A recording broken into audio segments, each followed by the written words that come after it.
우리는 한번 맛본 후부터는 이게 정말 무섭더라고. 하루를 멀다 하고 즐겨댔으니 말이야. 암묵적이기라도 하듯 서로의 애인 이야기는 아예 하지도 않았어. 3년 전 조조소를 다니던 시절부터 이어진 사내연애 이야기를 해볼까 해. 나는 고등학교를 졸업하고 넉넉치 않은 집안 사정상 군대를 다녀와 국비 지원되는 IT 아카데미에서 6개월 과정을 수료하고 여러 조소 기업을 돌아다니며 경력을 쌓고 있었어. 그렇게 경력을 쌓았지만 고졸이라는 한계에 연봉은 늘 불만이 생길 수밖에 없었지. 대졸과의 차이를 부인하려는 건 아니지만 조금은 상처받는 일이 많은 게 사실이더라고. 어쨌든 이 사회의 일원으로서 함께한다는 사실이 기뻤고, 그렇게 세 번째 조소 회사에 입사를 하게 됐지. 그곳이 스타트 기업이라 그쯤 나와 함께 입사를 한 웹 디자이너가 있었어. 나보다 2살이 많았는데 키가 상당히 작았지. 아마 140이 안 되어 보였어. 그마저도 나는 귀엽게 느껴져서인지 어느 정도 호감이 생기기 시작했고, 다만 그녀도 그렇고 나도 그렇고 각자 애인이 있었다는 게 걸리긴 했거든.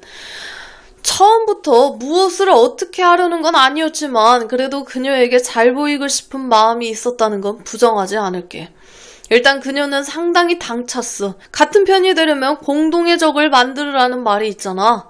회사에서 내가 부당한 지시를 받으면 그녀가 같이 화를 내줬고, 우리 또래의 다른 직원이 마음에 안 드는 행동을 하며 함께 뒷담화를 하며 서서히 나의 오피스 와이프 같은 존재가 되어가고 있었지. 그녀가 욕하는 사람을 같이 욕해줄수록 그녀는 나에게 더 가까이 다가왔어. 가장 즐거웠던 건 퇴근 시간에 맞춰 함께 술 한잔을 했는데 그때마다 서로 애인이 있다는 사실을 인지하면서도 선을 넘을 듯 안 넘을 듯 친구와 연인 사이를 왔다 갔다 하는 게 스릴 있고 재밌었거든. 그래, 나도 참 나쁜 놈이었지. 사실 내 여자친구는 나에게 과분할 정도로 착하고 예쁜 사람이었는데 왜인지 모르게 자꾸만 그녀에게 끌리고 있었던 거야. 물론 지금의 여자친구를 버리고 그녀에게 갈 생각은 추호도 없었어. 하지만 몸과 마음이 움직이는 건 부정할 수 없는 사실이었지. 우리의 이러한 관계는 코로나를 기점으로 급격하게 가까워졌고, 예전엔 간단한 술을 한잔 하더라도 큰 부담이 없었는데 코로나 시국엔 10시까지 영업 제한을 하다 보니 무언가 더 시간이 소중해지고 애잔해지는 부분이 생기더라고. 평소 때 같았으면 한두 시간 얘기를 나누고 각자 집에 갔을 텐데 시간 제한이라는 벽이 생기니 마음이 급해지는 거야. 마치 유신 정권 시절 통금으로 인해 연인들이 더욱 애틋했던 그런 느낌이었는지도 몰라. 그렇다 보니 술을 마신 뒤 헤어지기 싫었어.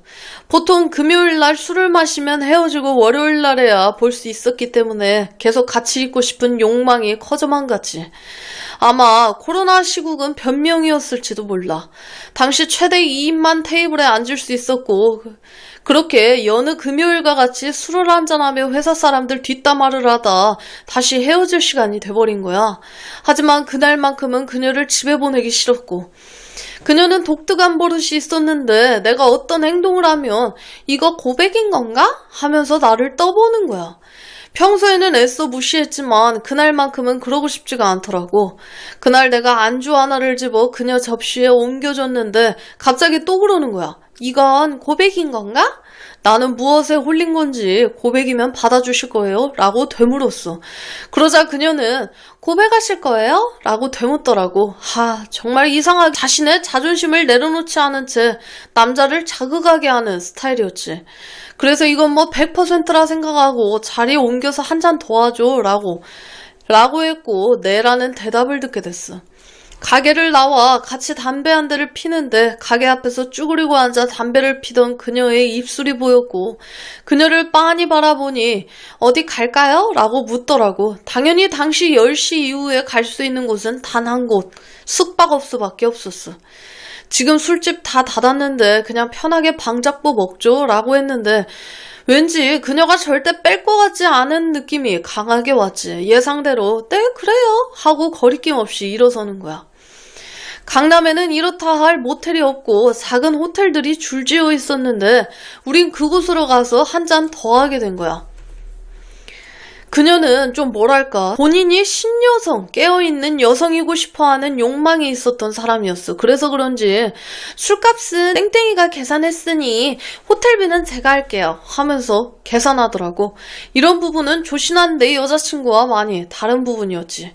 편의점에서 캔맥주를 몇 캔 사서 들어왔지만 솔직히 별로 할 말은 없었어. 숙박업소라 그런지 민망하더라고. 그런데 그녀가 아까 저한테 고백한다고 했잖아요 라며 말을 붙이는 거야. 아니 남자친구도 있는 년이 여자친구 있는 사람에게 저게 할 말인가 싶었지만 아닌데요 라고 할 수도 없잖아. 그래서 네 맞아요 저 처음부터 마음이 있었어요 라고 둘러댔지. 그리고 암묵적이기라도 하듯 서로의 애인 이야기는 아예 하지도 않았어. 평소 그녀는 나는 세상에서 바람피는 사람이 제일 싫어요. 그런 사람들은 애초에 그런 유전자가 있는 거래요 하던 여자였거든. 그럼 쥐가 지금까지 하고 있는 짓거리들은 뭔데? 저 기도 안 찬다. 이래 봐봐 이 내로남불 같은 년이라니까. 바람피는 새끼들은 이렇게 내로남불 하는 거예요. 내가 하면 연애고 남들이 하는 건 불륜인 거야. 그래서 이 상황을 되새기는 게 용납되지 않았던 거지. 기억도 안 나는 이런저런 얘기를 나눴는데 피곤해서인지 그녀가 먼저 침대에 누워있었고 나는 의자에 앉아있었어. 그녀가 조용해질 때쯤 그녀 옆에 누웠지. 그리고 손을 잡고 어깨를 보듬기도 하고 그러다 얼굴이 마주치고 입술과 입술이 3cm 가까이 다가오니 우린 자연스러웠어. 그런데 그녀가 내 손목을 잡더니 나 피임 안 하면 안 할 거야 라고 나지막하게 말하는 거야. 근데 진짜 상황이 뭐 같은 게 모텔 같은 곳인데 호텔 간판이라고 고무가 구비되어 있지 않더라고. 어쩌겠어 사러 갔지. 그 사이에 그녀는 씻고 있겠다고 했지. 샤워를 하고 나온 그녀를 봤는데 홀리 쉣 평소 얼굴이랑은 조금 살짝 틀린 느낌이었어. 그녀는 약간 화장빨에 의존한 타입이었던 거지. 하지만 그건 중요하지 않아. 그 모습마저도 설레기에는 충분했고 묘한 분위기마저 예뻐 보였다랄까. 아마 남의 여자와 한다는 오만한 정복감마저도 요인 중에 하나였겠지. 나이 30이 다 되어 왜 이리 심장이 떨리는지 모르겠지만 정말 미치도록 요동쳤어. 아침 먹고 갈래? 역시 남녀는 한 번 하고 나면 금세 친해지듯 그녀가 반말을 하더라고. 나도 편하게 했어. 누나지만 시간을 보냈던 여자라 많이 편해진 것도 있고 톡으로는 반 존대를 해서 쉽게 말이 놔지더라고. 내가 우거지가 많이 들어간 뼈해장국을 좋아했는데 그걸 알아서인지 뼈해장국집을 가자고 하더라고. 뼈다귀를 먹고 있는데 가게 안으로 낯익은 사람이 들어오는 거야. 직장 동료였어. 자기 친구랑 있었던 것 같은데 얘도 회사 끝나고 근처에서 술 먹고 밤샌 것 같더라고. 나는 얼굴이 시뻘겋게 달아올라 얼음장이 되어버렸는데 똑똑한 그녀는 땡땡씨 안녕하세요 하며 인사하는 거야. 직장 동료는 두 분이 여기 왜 같이 있어요? 토요일 아침에 라고 물었지. 당연한 질문이지. 나 같아도 이해가 안 갔을 테니까. 그러자 그녀가 저는 남자친구네 집에서 자고 나왔고 땡땡씨는 친구랑 놀다가 아침에 우연히 만났어요 라며 되도 않는 거짓말을 하는 거야. 그런데 직장 동료는 별 생각이 없는지 네 맛있게 드세요 하면서 별다른 신경을 쓰진 않더라고. 그런데 문제는 이후에 생겨버린 거지. 당시 코로나 접종을 해야 인증서를 받을 수 있었는데 나는 접종을 하지 않았어. 그래서 뼈해장국집에서 만난 직장 동료에게 부탁해 그의 인증서를 화면 녹화로 받아들고 다녔거든. 화면 녹화를 받으면 하루 정도 인증할 수가 있어 갖고 다녔지. 그리고 내가 간 식당이나 장소에서 인증서를 찍고 거기서 확진자가 나오면 나에게 알람이 오는 식이었어. 그런데 어느 날 그녀의 휴대폰에 문자가 오고 그 직장 동료에게도 문자가 동시에 오는 거야. 홀리 쉣 환장할 노릇이었지. 게다가 자리가 가까워 문자 진동으로 두 사람에게 동시에 오는데 이 친구가 나를 보더니 두 분 데이트하셨어요? 왜 계속 같이 울리지? 하면서 씩 웃더라고. 뭐 걸리면 걸리는 건데 사내에서 두 사람 다 애인이 있는 걸 아는데 참 난감하더라고. 소문 이미 돌았죠. 아무튼 우리는 한번 맛본 후부터는 이게 정말 무섭더라고. 하루를 멀다 하고 즐겨댔으니 말이야. 이게 가능했던 게 나는 여자친구에게 바쁘다는 핑계로 주말에만 만났고 그녀는 그녀의 남자친구가 바빠서인지 2주에 한 번 만난다고 하더라고. 그냥 내 생각인데 그녀의 남자친구는 그녀를 여자친구로 대한다기보단 가끔 욕구를 채우려는 의도가 아니었나 싶기도 해. 그렇지 않고서야 오래된 연인도 아니고 2주에 한 번 만난다는 게 이해가 되지 않았거든. 솔직히 예쁘지는 않지만 사람 환장할 정도라 남자친구도 그녀를 즐기는 용도로라도 곁에 두고 싶었는지 모르겠다는 생각이 들었어. 언젠가는 내 여자친구가 이상한 낌새를 눈치챈 건지 몇 월 며칠 어디 있었냐고 길길이 날뛰며 묻길래 또 회사 동료에게 신세를 졌지. 여자친구를 안심시키기 위해 전화를 걸어 땡땡씨 몇 월 며칠 날 우리 회식했죠. 그쵸? 라고 모험을 걸었어. 다행히 동료는 네 맞아요 하면서 날 구원해주기도 했지. 그럼에도 나에게 무슨 일이 있냐 묻지 않는 회사 동료가 참 고맙기도 했고. 이런 사이는 반년 가까이 이어지게 된 거야. 그 반년 동안 내 마음속에서 그녀의 남자친구도 실컷 농락시켜줬지. 그리고 그녀가 꼬박 1년을 못 채우고 이직을 했고 나도 그녀가 이직하고 몇 달 뒤 다른 직장을 찾게 된 거야. 그래봐야 어차피 다 강남권이라 멀어지는 느낌은 없었고 오히려 예전보다 더 편하더라고. 때마침 그녀가 방을 얻어 본가를 나온다고 하기에 집도 같이 보러 다녔어. 때묻지 않은 순수한 신혼부부처럼 말이야. 같이 장도 보고 잠도 자고 그냥 그 순간 그 시간들이 참 꿈만 같았지. 그런데 그렇게 밤에 시간을 보내기 좋은 그녀였지만 그녀를 오래 알면 알수록 단점이 보이기 시작하는 거야.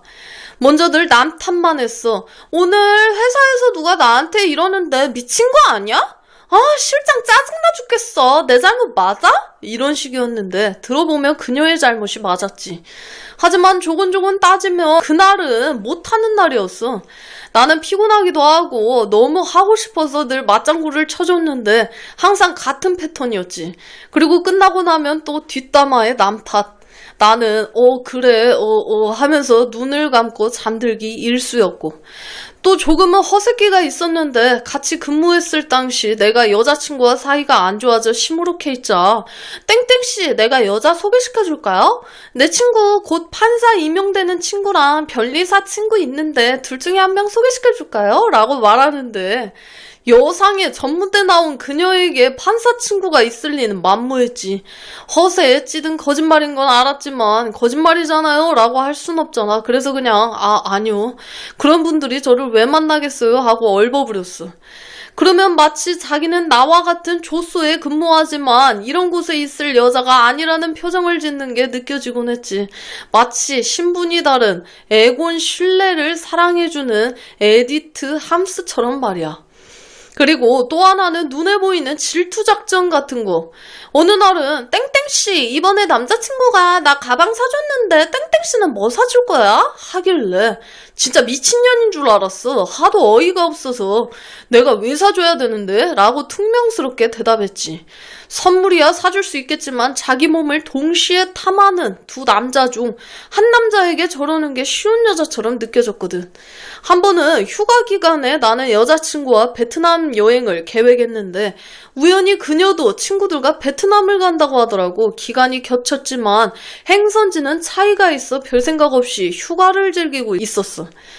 그런데 갑자기 만나자며 자기가 나 있는 쪽으로 오겠다며 DM이 오는 거야.